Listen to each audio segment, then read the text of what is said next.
২০২৫ সালের মধ্যে জাতীয় নির্বাচন চায় বিপ্লবী ওয়ার্কার্স পার্টি।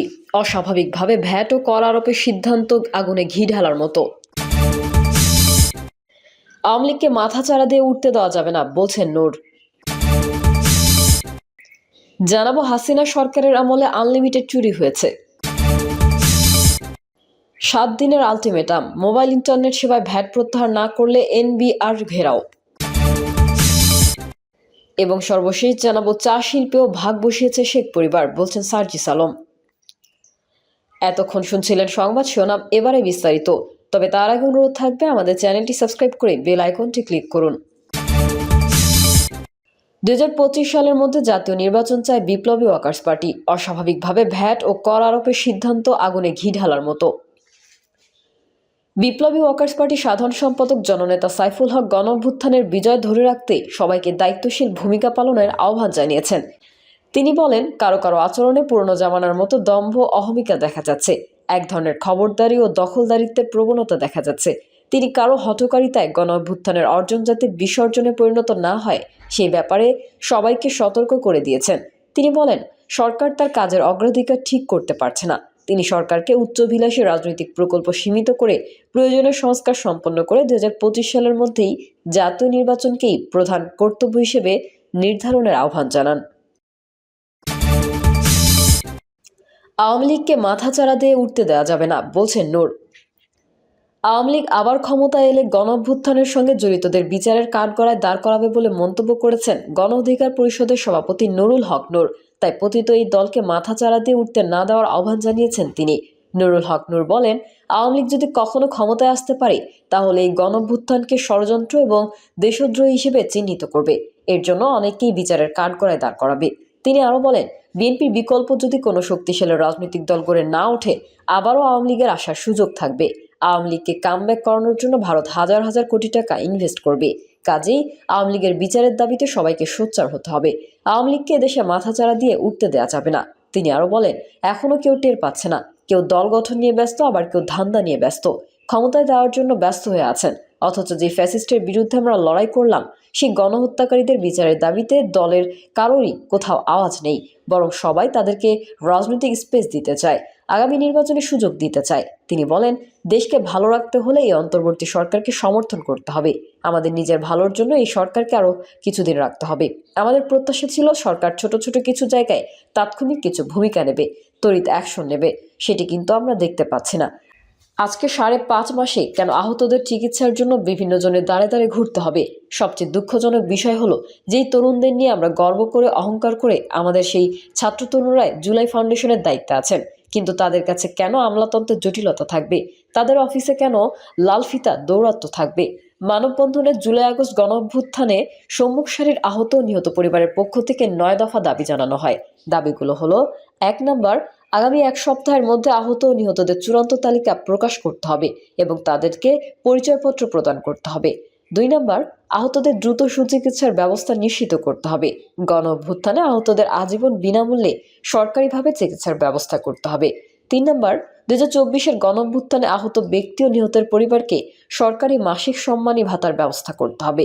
4 নম্বর, গণঅভ্যুত্থানে আহত ব্যক্তি ও নিহত পরিবারকে দ্রুত পুনর্বাসনের ব্যবস্থা করতে হবে। 5 নম্বর, 24-এর গণঅভ্যুত্থানে আহত ব্যক্তি বা কোনো নিহত ব্যক্তির পরিবারকে পরবর্তী কোনো সরকার উদ্দেশ্যপ্রণোদিত বা রাজনৈতিকভাবে কোনো হয়রানিমূলক মিথ্যা মামলা দেওয়া যাবে না, এই মর্মে আইন পাশ করতে হবে। 6 নম্বর, জটিলতা নিরসন করে শহীদ জুলাই স্মৃতি ফাউন্ডেশন থেকে আহত ও নিহতদের পরিবারকে দ্রুত সহায়তা প্রদান করতে হবে।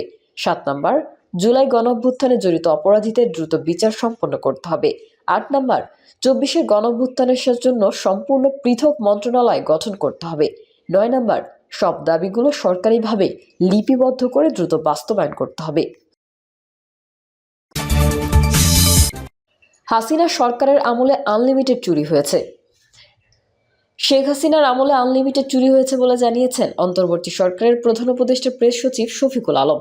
দেশ থেকে পাচার অর্থ ফিরিয়ে আনার সর্বশেষ অবস্থা জানতে চাইলে শফিকুল আলম বলেন, দেশ থেকে পাচার করা টাকা ফিরিয়ে আনতে বিভিন্ন দেশের সঙ্গে যোগাযোগ অব্যাহত রয়েছে। যেসব দেশে টাকা পাচার হয়েছে বলে সন্দেহ করা হচ্ছে, সেসব দেশের সরকারের কাছে সন্দেহ করার ব্যাপারে অবহিত করে তাদের কাছ থেকে সহযোগিতা চাওয়া হচ্ছে। বিভিন্ন দেশ থেকে ইতিবাচক সাড়াও পাওয়া যাচ্ছে। তিনি বলেন, শেখ হাসিনার আমলে আনলিমিটেড চুরি হয়েছে। কোথায় কোথায় চুরি হয়েছে, কোথায় কোথায় টাকা রেখেছে তা চিহ্নিত করা ও খুঁজে বের করতে বাংলাদেশ ব্যাংকের গভর্নরের নেতৃত্বে একটি টাস্কফোর্স কাজ করছে। প্রথমেই আমরা দেখেছি কিভাবে টাকাগুলো ফেরত আনা যায়। এটি আমাদের টপ প্রায়োরিটি। শফিকুল আলম আরও বলেন, বিদেশে পাচার করা চুরির টাকা ফিরিয়ে আনতে সুনির্দিষ্ট তথ্য উপাত্ত প্রয়োজন হয়। পাচার অর্থ কবে, কখন, কোথায়, কোন চ্যানেলে, কোন দেশে গেছে সে ব্যাপারে সরকারকে সুনির্দিষ্টভাবে তথ্য তুলে ধরতে হবে। 7 দিনের আলটিমেটাম, মোবাইল ইন্টারনেট সেবায় ভ্যাট প্রত্যাহার না করলে এনবিআর ঘেরাও। মোবাইলে কথা বলা ও ইন্টারনেট সেবার উপর বাড়তি ভ্যাট ও 1 সপ্তাহের মধ্যে প্রত্যাহার না করলে জাতীয় রাজস্ব বোর্ড ঘেরাও করার হুঁশিয়ারি দিয়েছে বাংলাদেশ মুঠোফোন গ্রাহক অ্যাসোসিয়েশন। রোববার বেলা 11টার দিকে জাতীয় প্রেস ক্লাবের সামনে আয়োজিত মানববন্ধন থেকে এই হুঁশিয়ারি দেওয়া হয়। মোবাইল ও ইন্টারনেট সেবায় নতুন করে ভ্যাট আরোপের প্রতিবাদে এই কর্মসূচি করে গ্রাহক অ্যাসোসিয়েশন। তিনি বলেন, দুর্নীতিবাজ রাজস্ব কর্মকর্তাদের পরামর্শে অন্তর্বর্তী সরকার হঠকারী সিদ্ধান্ত নিয়েছে। গ্রাহকের স্বার্থ বিবেচনা না করে কারোর সঙ্গে আলোচনা করে রাতের আধারে এই সিদ্ধান্ত নেওয়া হয়েছে। আগামী 7 দিনের মধ্যে সিদ্ধান্ত পরিবর্তন না করলে আমরা এনবিআর ঘেরাও করে কঠোর কর্মসূচি করতে বাধ্য হব। ইন্টারনেট গভর্নেন্স ফোরাম ও আইআইজির সভাপতি আমিনুল হাকিম বলেন, শতভাগ দেশি উদ্যোক্তাদের মাধ্যমে ব্রডব্যান্ড ইন্টারনেট সেবা দেওয়া হয়। এই সেবা খাত ধ্বংসের অপচেষ্টা আগেও করা হয়েছে, এখন আবার নতুন করে 10% এসডিও সাথে ভ্যাট যুক্ত করায় গ্রাহককে ভোগান্তি যেমন বাড়াবে, একইভাবে এই সেবা খাত ধ্বংস হয়ে যাবে। আইএসপিএবির সভাপতি ইমদাদুল হক বলেন, সরকারের এই সিদ্ধান্তে ছোট ছোট উদ্যোক্তারা যেমন হুমকির মুখে পড়বে, ঠিক একইভাবে গ্রাহকদের ওপর অতিরিক্ত করের বোঝা চাপ বাড়বে। ফলে ইন্টারনেট সেবা বিমুখ হবে মানুষ। প্রতিযোগিতা কমিশনের সাবেক পরিচালক খালিদ আবু নাসের বলেন, নতুন করে করের বোঝা সরকারকে 10 নম্বর সতর্ক সংকেতের মুখে ঠেলে দিয়েছে। হঠকারী এই সিদ্ধান্ত দ্রুত প্রত্যাহার করতে হবে। চা শিল্পেও ভাগ বসিয়েছিল শেখ পরিবার, বলছেন সার্জিস আলম। জাতীয় নাগরিক কমিটির মুখ্য সংগঠক সার্জিস আলম বলেছেন, স্বৈরাচারী গোপালী হাসিনার চোখ শুধু ঢাকা থেকে তার বাপের বাড়ি টুঙ্গিপাড়া পর্যন্ত সীমাবদ্ধ ছিল, দেশের অন্য কোথাও তার চোখ পড়েনি। চা শিল্পেও শেখ পরিবার ভাগ বসিয়েছিল।